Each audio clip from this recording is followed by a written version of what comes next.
За сайн байцгаана уу? Энэ удаа багныг суурьтай хөшүүн бэхлэний тооцоог хийнэ. Өмнөх бичлэгэн дээр бол багны тогтворын тооцоо хийсэн бол энэ удаа бол дараагийн хэсэг болох бэхлэний тооцоог хийнэ. За энэ тооцоог хийхин тулд эхлээд бид нэр өмнөх бодлоонд өгсөн ачааны 3 дахь хослолоороо ер нь бол бодолтыг хийнэ гэсэн үг юм. За миний бол курсын төслийн өгөгдлийн өгдлөөр бол миний багны өндөр маань өөрөө 6.5 м байгаа. Багны маань хөндлөө огтлол маань өнгөрсөн тооцоон дээр бид нэр 250-ыг харьцан 200 гэж авсан боловч бид нэр өөрсдөө наамал банзан материалаар хийж байгаа учраас наамал банзын хөндлөө огтлын сортиментаас 45-ыг харьцан 200 гэсэн наамал банзаар одоо 6 удаа давхарлаж нийтдээ ер нь бол 270-ыг харьцан 200 гэсэн хөндлөө огтлолоор сүүлд бол тооцоогоо дуусгасан. За тэгвэл одоо бидэнд ачааны дотоод ачаанаас үүссэн дотоод хүчтэл маань мэдэгдэж байна. Тооцооны урт мэдэгдэж байна. Хөндлөө огтлол мэдэгдэж байна. За тэгвэл шууд тооцоо руу орно. За хамгийн эхлээд бид нар босоо сунгагч ба шахагч хүчтлийн утгаа олно гэсэн үг юм. За сунгагч хүчтэл маань хасах ачааны 3 дахь хослолын дагуу хүчийг хуваах нь нийт талбай нэмэх нь одоо моментоо нийт эсэргүүцлийн момент хуваасантай тэнцүү утгыг энд нэмж өгнө. За сунгалтын утгыг бол энд бол хасах тэмдэг байгааг сайн анхаарна. Тэгэхгүй бол анзаараагүй улмаас суналт болон шахалтын хариу маань тэнцүү гарах тохиолдол одоо оюутнууд алдаж болцшгүй. Энд бол хасах тэмдэг байгааг анзаараарай. За уг томьёонд орлуулж одоо хариугаа гаргахад 4.3 мегапаскал гэсэн хариу гарч байна. За харин шахалтын хүчтэл маань харин энэ хоёрын цэвэр нийлбэр болж байгаа. Сонголт маань энэ дээр яг хасах утгатай байсан бол энэ дээр бол нэмэх утгатай гэж гарч ирнэ гэсэн үг. За энэ хоёрын нийлбэр нь өөрөө 8.8 мегапаскалаа гэж гарч иж байна. За тэгвэл энэ хоёрыг олсон юм чинь багны шахалт ба сонолтын бүсийн өндрийг тодорхойлно. За шахалт маань шахалтын бүсийн өндөр, суналт маань суналтын бүсийн өндөр гэд тусад нь тооцоолно. За энэний томьёо харьцангуй энгийн бөгөөд за багны хөндлөө огтлын өндрийг үржих нь шахалтын хүчлээ хуваах нь шахалт болон суналтын хүчлийн нийлбэр гэж гарч ирж байгаамаа. За энэ томьёогоор орлуулга хийж үзэнгүүт бид нар шахалтын бүсийн өндөр маань 0.134 м, суналтын үеийн одоо бүсийн өндөр маань 0.65 м гэж гарч иж байгаа юм. За бид нар болохоор одоо нөгөө нэг тухайн бэхлэгээн маань тухайн нөгөө багнаас одоо тодорхой хэмжээний зайтай орж байгаа учраас мэдээж одоо бэхлэгээний ачаа маань одоо багантай харьцуулаад экстренциситэтэй гарна гэсэн. За энийг тооцоолъё. За энэ тэнцүү А-г хуваах нь 2 нэмэх нь өнөө манай суналтын бүсийн өндөр нэмэх нь 3.2-ыг үржих нь шахалтын бүсийн өндөр. За А гэдэг утга маань өөрөө бүтээцийн шаардлагаар 12 см-аас их байх шаардлагатай гэж үзэж байгаа учраас бид нар энийг 12 гэж шууд авчия. За нэмэх нь суналтын бүсийн өндөр маань өөрөө энэ бол өөрөө нөгөө 6.5 см гарсан. Бид нар энийг см утгаар өгж байгаа болохоор 6.5 см гэж бичсэн байгаа шүү. За нэмэх нь 3.2-ыг үржих нь 13.4. Энэ тоогоо см төрүүлээд 13.4 гарч байгаа юм. Ингээ нийтдээ 21.4 болж байгаа юм. За эндээс тэгвэл бид нар багны тэнхлэгээс анкерын тэнхлэг хүртэх зайгаа олё. Өөрөөр хэлбэл А гэсэн зайгаа олъё. За энэ нь жижиг А хуваах нь 2 нэмэх нь одоо багны хөндлөө огтлын өндрөө 2 дугаасантай тэнцүү. За А манд бидний дөнгөж сая хэлсэнчлэн 12 см-аас их байхгүй. Тийм учраас бүтээцийн шаардлага учраас 12 гэж шууд автомат авчия. За бидний хөндлөө огтлын өндөр маань өөрөө 200 мм буюу 20 см учраас 20-ыг хуваах нь 2 буюу тэнцүү 16 гарч байгаа юм. Эндээс C гэсэн зайгаа олж үзэнгүүт элемент C гэдэг маань өөрөө элементүүдийн хүндийн төвөөс шахалтын хэсгийн хүчлийн ипүрийн хүндийн төвөрлөх зай буюу энэ хоёрын ялгуур маань гэж байгаа. Дөнгөж сая олсон экстренсиситээс одоо нэг А гэсэн утга хасангууд 4.6 см болж байгаа. За бид нар одоо дараагийн тооцоонд ашиглах суналтын дагуу хүчээ олохын тулд шахалтын бүсийн хүний төдөө харьцангуй момент бичихэд ийм томьёо гараад ирж байгаа юм. Сайн хараад үзэнгүүт хасах суналтын дагуу хүчийг үржих нь экстрасисэд за энэ 3 дахь үеих шүү. 3 дахь үеийн хаслын дагуу хүч хасах нь N-ийг үржих нь C. За тэгээ нэмэх нь MD. Өөрөөр хэлбэл энэ утга маань өөрөө гэсэн үг. За ийм томьёо гараад ирж байна. Бид нар үүнээс энийг олох хэрэгтэй. Энийг олох томьёоны гаргалгаагаа олоод ингэж эцэстэн гараад ирэнгүүт миний суналтын үеийн дагууч маань 25 кН болж байна. За бид нар энийг олсон юм чи одоо жинхэнэ утгаараа бэхлэгээний тооцоо буюу нэг болтны тооцоо руу орж болно гэсэн үг. За энэний дараа болохоор шаардлагатай анкрын болтны диаметр гэдэг зүйлээ олно.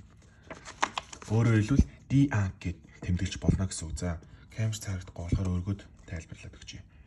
За энэний томьёолохоо язгуур доор 2-ыг үржих нь суналтын дагуучийг хуваах нь P-г үржих шахалтын бат P-г үржих нь MO болон MN. MO болон MN өөрөө коэффициент учраас 0.8 болон 0.85 гэд. Гээ шууд тогтнолоороо авчна гэсэн үг. За тэгвэл уг томьёонд орлуулангууд тийм энэ л тооцооны шахалтын тооцооны эсэргүүцэл маань та бүхний одоо яг ямар зэргийн мод ашиглаж байгаа шалтгаалд өөр байх тохиолдол биш үү. Жишээлбэл би бол өөрөө 3 дахь зэргийн хуш мод ашиглаж байгаа. Өөрөө хуш модын шахалтын тооцооны эсэргүүцэл нь 13 мегапаскал байдаг. Тийм учраас энэ дээр 13 мег гэж гаргасан байгаа шүү. Хэрвээ та нарын курсын төслийн материал нь өөрөөр бол энэ тоо өөрчлөгдөж болно. Заавал минийхаар явна гэсэн үг биш. Энийг сайн харна шүү. За ингээд явангууд миний анкрын болтны диаметр маань өөрөө 4.2 см гэж гарч ирж байгаа. За өөрөөр хэлбэл хариу нэгж гарсан юм чинь бид нар сортаментаас би бол M42 гэсэн болтыг сонглоо гэдэг энэ дээр тэмдэглээд авсан байгаа. За бид нар болохоор дараа нь даруулга модонд орох болтны диаметрээ бас дахиж сонгоно гэсэн үг. Энийг бол бид нар бүтээцлийн шаардлагаар авна гэсэн үг юм. Өөрөөр хэлбэл багны өргөн маань 15 дэгээс бага ажиллахгүй. Их буюу тэнцүү байна. За бид нар энэ шаардлагаараа олоод үзэнгүүт яг 18 мм гарч байна. За тийм учраас бид нар даруулганы болтны диаметрээ 18 мм гэж сонгоо авлаа. За бид нар анкер болон даруулга модны болтны диаметр орох болтны диаметрээ олоод авчлаа. Одоо дараа нь нэг болтны тоо олно гэсэн үг. Шаардлагатай болтны тоог шилдэлтэй ажиллах болтны нөхцлөөс тооцноо. Өөрөөр хэлбэл сонголтын үеийн дагуучийг хуваах нь T минимум. Энэ бол өөрөөр хэлбэл нэг ширхэг болтны дааг хамгийн бага утга. Үржих нь тасралтын тоо. За бид нар нэг ширхэг болтны дааг чадвараа хоолголт болон хоолголт А-гаас А зайд үүсэх хоолголт, С зэгт үүсэх хоолголт, гуулзайлалт үүсэх хоолголт гэж энэ гурав тооцоож аваад хамгийн бага утгыг нь гаргаж ирнэ. За миний хамгийн бага утга маань 8.1 кН гэж гарч ирсэн байна. За тэгвэл эндээ л орлуулна гэсэн. Бид нар суналтын үеийн дагуу хүчээ дөнгөж сая олсон 25 хуваах нь 8.1 үржих нь 2. Тасралтын тоо маань 2 гэсэн үг. Ингээд тавцангууд 2 ширхэг гарч ийн. Миний бол нэлээд цөөхөн болт гарсан.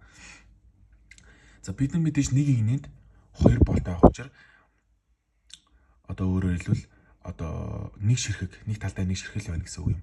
Даруулга мод нь. За тэгэхээр бидний нэг ширхэг байна гэж үзэнгүүт бид нар эндээсээ даруулга модны уртаа олж болно гэсэн үг юм.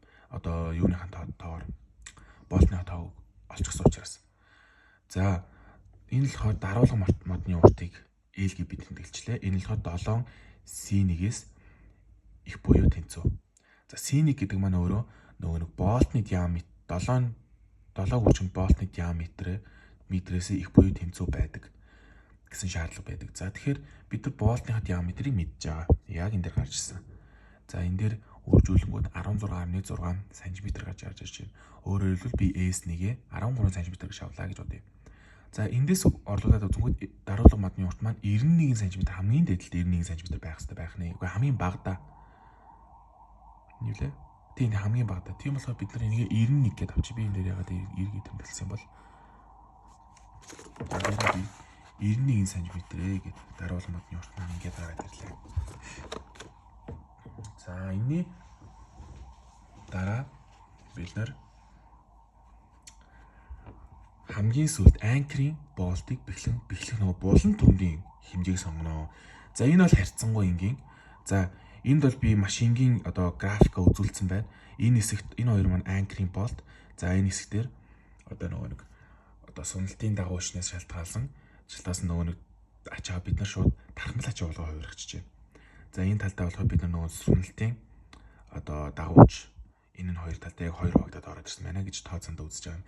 За тэгвэл бид нар суналтын юу мэдж байгаа шүү дээ. Суналтын дагуучны утгаа мэдж байгаа. Тэгвэл энэ төвлөрсөн ачааг бид нар энэ төвлөрсөн ачааг бид нар тархмал ачааг болгоо хувиргая гэвэл одоо нөгөө нэг энэ төвлөрсөн ачаагаа яг энэ хэсэгт байгаа нөгөө нэг өргөнөөрөө хувааж өгнө гэсэн үг. За ингээ хуваагаад гараад ирэнгүүт бидний одоо нөгөө нэг тархмал ачаа маань 92.5 кН-ийн хуваахан метр болж байна. За булан төмөр тулгуур хоорондын зай маань өөрөөр хэлбэл жижиг хэлхий тэмдэглэлээ гэж үзэхэд одоо багныхаа өргөн дээр нэмэх нь анкерийн болтны нөгөө нэг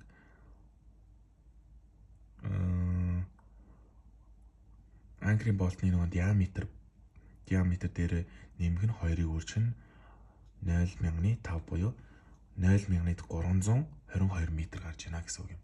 Болон төмрийн тулгуур хоорондын зай. За гулзайлтын элементийн бат бихийн нөхцлөө шаарддаг хөндлөө хөтлөө тооцоолохыг бид нар нөгөө нэг хийж чадсан шүү дээ. Энэ одоо нөгөө нэг энийг ашиглана гэсэн үг. Хамгийн энгийн тооцоо. Одоо хамгийн энгийн томьёонд бид нар орлуулж үзнэ гэсэн үг юм. Яг юм. За тэгвэл энэ мэдээж юу гэдэг мэдж байгаа M максимум. Бид нар M максимумаа эндээс шууд олчихно. Q өөрчилнө L-ийн квадратыг хуваах 8. Эндээсээ бид нар 1.2 кН өршин метр гэж шууд гараад ирлээ. За тэгвэл эндээсээ бид нар шаарддаг хамгийн бага эсэргүүцлийн момент энэ тооцоогоор олно гэсэн үг юм. За энэ тооцоогоор олонгууд би энэ нэгжийг нь болохоор сантиметр гэж гаргаж ирсэн шүү. За эндээ би засчихъя. Энэ болохоор сантиметрийн нэгжээр өгж байгаа учраас би 100-аар өгч өгсөн байгаа. Нэгжийн одоо нөгөө шилжүүлгийг сайн хараарай гэж хэлж байгаа юм нүгээр бол би. За бид нар ингээд олоод ирэнгүүт бид нар хамгийн бага эсэргүүцлийн момент маань ийм утгатай болж таарч байна. 923 см3. За бид нар эндээсээ булан төмрийн сортиментаас хамгийн багадаа ийм нутгатай их бөгөөд тэнцүү байгаа хамгийн ойрын утгыг авна гэж үзэж байгаа. Ийхүү яг анкерийн болтонд бэхлэх булан төмрийн хэмжээгээ сонгосны дараа энэ тооцоо маань ингээд дуусж байгаа. За энэ хүртэл одоо миний курсын төлөвийн жишээг харж үзсэн та бүхэнд баярлалаа. Баяр таа.